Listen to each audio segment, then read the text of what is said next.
everybody's been wanting to know what the UFOs are, who they are, why they're here. And I'd like to tell you today, they are the angels of God. I know a lot of people's going to have a hard time taking that in. There is proof. It's all through the Bible. But I actually have proof myself from when I was a child.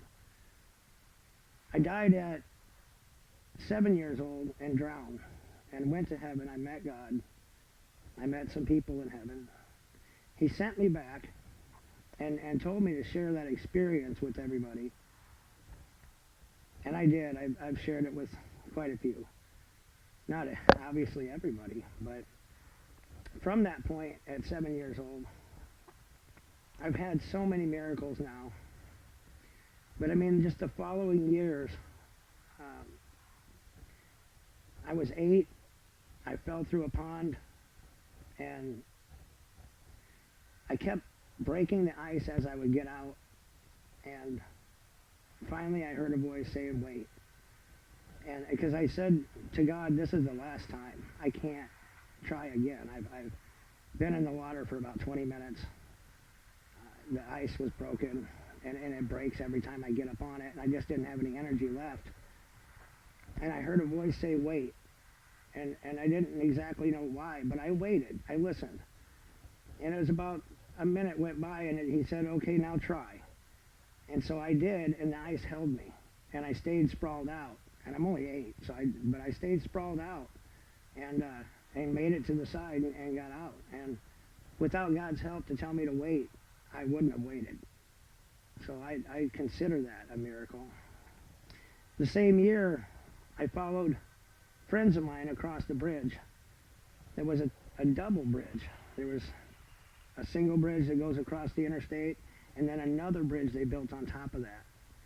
And I'm running across it, and I happened to look over at where they had some new construction, because this whole interstate's new. But there's another section that was new, that they were building the creek up, and there was just these jagged, huge rocks. And I happened to look over there, and I stepped off right where I looked. And I'm just going head over heels, falling off of a bridge to nothing, to the cement or hard ground. I think some of the cement was put in on the interstate below. But these are all green beams that I'm running across, and they're about 10 feet apart, so you can't even jump to the next one. So you make a mistake and you're dead. I knew I was dead the minute I stepped off there, and I just called out for God. I said, "Oh, God, help me." And just before I hit the ground, something caught me and slowed my descent and set me down, and it was like a pillow or a marshmallow. I don't know. I've never felt anything like that. And I didn't have a scratch, not a bruise, no broken bones, nothing. And this is an impossibility. My brother's up there, and he's down on his knees now, gripping onto this beam, and he's looking down at me. He's 2 years older. He's looking down at me and yelling, "Are you okay?" And I was fine. I had no scratches. I was set down gently. And nobody understood what just happened. We really, all the kids, nobody crossed that bridge again, though. Yeah, needless to say, after seeing me fall. And so that was another miracle. And then I get up to the next place, which is Walker, Iowa, where my parents moved us to. And now we're going to a private Christian school where Kono Christian School, it was the name. And it had people from all over the world. Kings sent their sons to go to school here privately, and they would give them different names so that no one would even know that they were their son. And this was done to protect the kids, because the fathers were at war at the time. Some were even running for their life at that time. And any of their family that would have been found would have been put to death. And so it was a really big secret, and I was best friends with the prince for over a year before he finally told me that he was a prince. And he got in a lot of trouble for telling me. And the teacher did say it was the truth, but he had a lot of trouble for telling me. And that year, I was promised a motorcycle from my parents. That my brother had got one when he was turned 10, and he did not do good with it though.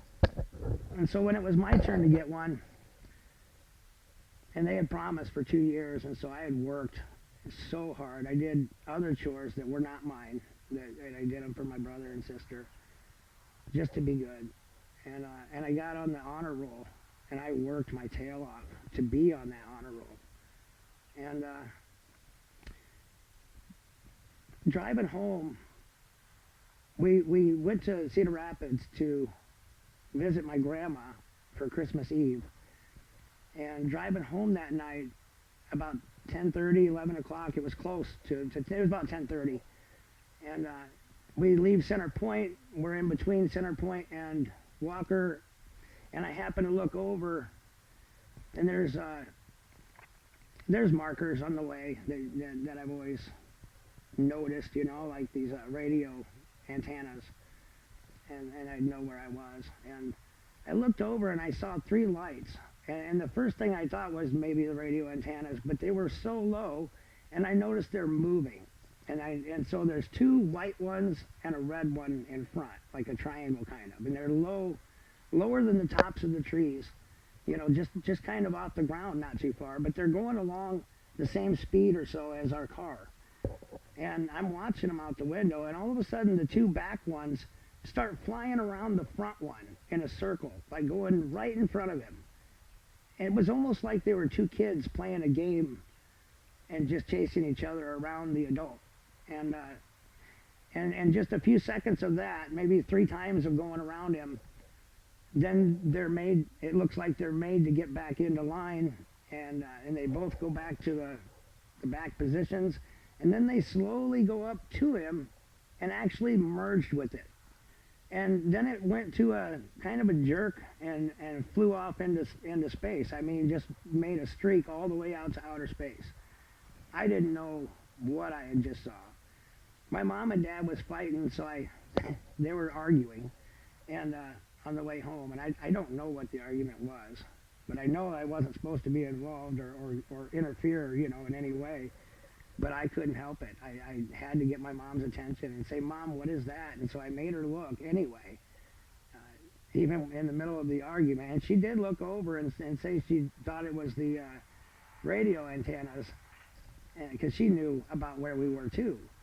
And about a mile down the road farther, they're done arguing now. And I said, "Look, Mom, there's the radio antennas. See, it wasn't the radio antennas." And she says, "Oh yeah. I see that. I wonder what they were then." So she did see the lights. Later that night, she tells me, because I'm excited, it's Christmas Eve. I really believe they've waited past my birthday, because it was in November, and I figured they're just giving me the bigger present for Christmas. Nope. She says, "You're not getting it." She knew. Because I was talking about it. "I can't wait to get my motorcycle in the morning." She says, "You're not going to get it in the morning." And she didn't want me to be disappointed in the morning, so she was telling me tonight. But I was let down so hard. I just felt like nobody loved me, nobody cared. There was no reason for me to go on, because I'd been lied to by my parents, the only people I trusted. I prayed. I didn't know what else to do. I was a Christian. I prayed to God. And I poured out my heart. I didn't understand why. I just knew I really didn't even want to live anymore. I was hurt so bad. And so I asked God for snow and ice and just the beauty of what He makes with that when it covers everything, and everything's perfect. There's no smells of anything. There's no sights of anything but white. It's just everything is perfect and crisp and clean. Well, it's 54 degrees. So there's no possibility of getting snow. 11 o'clock at night, 54 degrees. The weatherman on every station, 2, 7, and 9, which was from Cedar Rapids to Cedar Falls, all said the same thing. The only front that could even make snow was 3 states away. It was going to be over a week before it could even get to us to even have the chance to make some snow. And so, excuse me.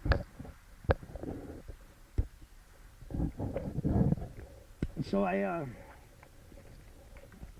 left with that, and I pray to God for some snow. And 5 minutes, I don't think even 5 minutes went by since I had prayed. And all of a sudden, there's this huge sound on our rooftop. And we don't have any trees. We don't own a ladder. And there is no poles or any way to get up onto our roof, even for an animal. And so we all hear this big bang and scrape and bang, bang, bang and scrape. And it's Christmas Eve, so it almost does sound kind of like a sleigh and maybe a couple reindeer. And I know it sounds funny. But Mom looks at Dad. She says, "What was that? What is that? What did you do?" And he looks at her and he says, "I don't know what it is. I didn't do anything." And you can see his face. I know my own dad. He was not lying. And so with that, I flew out the door. I hit that door so hard that it banged open and hit the house even. And I flew out to the middle of the yard because I was short. I was only 10. I knew I wouldn't be able to see all the way up onto the roof unless I went to the middle of the yard. And so I didn't even turn around. I literally just bolted right to the middle of the yard. And that's when I turn around and I look up on our roof, and there is about a 5-foot diameter ball. It is a perfect ball. The thing is glowing. It looks to me exactly like the color of the moon. It appears the light is coming from inside through the shell of this sphere, and it's got some orange gas that's going inside of it, and the orange gas is moving in a figure 8 pattern, just a perfect figure 8, and it's at the lowest part of this ball. And the ball is resting, literally resting on the roof at this moment. That gas, and it looks like, I want to say the shell of it looks like acrylic or a plastic or something. That was what I thought at that moment. And I didn't see it being like clear enough to be glass, you know? And so I really thought maybe an acrylic of some kind, a plastic of some kind that, you know, and the light was coming through like a lampshade. It was lit from the inside. And this orange gas is going around in it that's in a figure 8 pattern, and it rises up as it's still doing. It never stops doing a figure 8 ever. It rises up a little bit inside the ball, and then the ball lifts up off the roof about a foot, and that gas stops where it's at, and then the gas moves a little bit towards the front of the sphere, or I don't know, this whatever that stuff is that's inside of it, this orange gas going in a figure 8, that moves. I can see it move a little bit towards the front, and then the sphere starts moving that direction. It's like wherever the gas was moving, then the sphere went in that direction. I mean, that is what I saw. It went to the edge of the roof, the peak, where it's the actual peak, and it went to the edge of the peak, of the end, and then it goes diagonally. Just graceful, diagonally, slow, all the way down to about a foot off the ground. It was about the same foot off of the roof when it raised up and stopped there. And so it's about a foot off the ground, and it's in our driveway now. This is the way the house is facing, so it's in our driveway, and it makes a perfect 180, half of a circle, going all the way out to the street from where it was. So it follows the driveway and goes out into the street making this kind of a giant half circle. And so it's circling me actually at the same time. It's like it's going around me in a half of a circle at the same time. So I don't know if it's studying me or looking at me or and I don't know what it is. The first things, as it's on the roof, I'm thinking, is this God? It can't be God. God wouldn't need a shell. He wouldn't need a bubble, to fly around or to get around. I said, well, maybe angels. I'm 10, so I'm thinking maybe angels. No, they wouldn't need a bubble. They wouldn't need a shell. And I'm like, well, come on. I know it's Christmas Eve, but Santa Claus, I've heard everything, and I don't believe in him, for one, because, well, everything, right? The sleigh and the reindeer that fly, all of it, so I know better. And I know he doesn't come in a ball, and so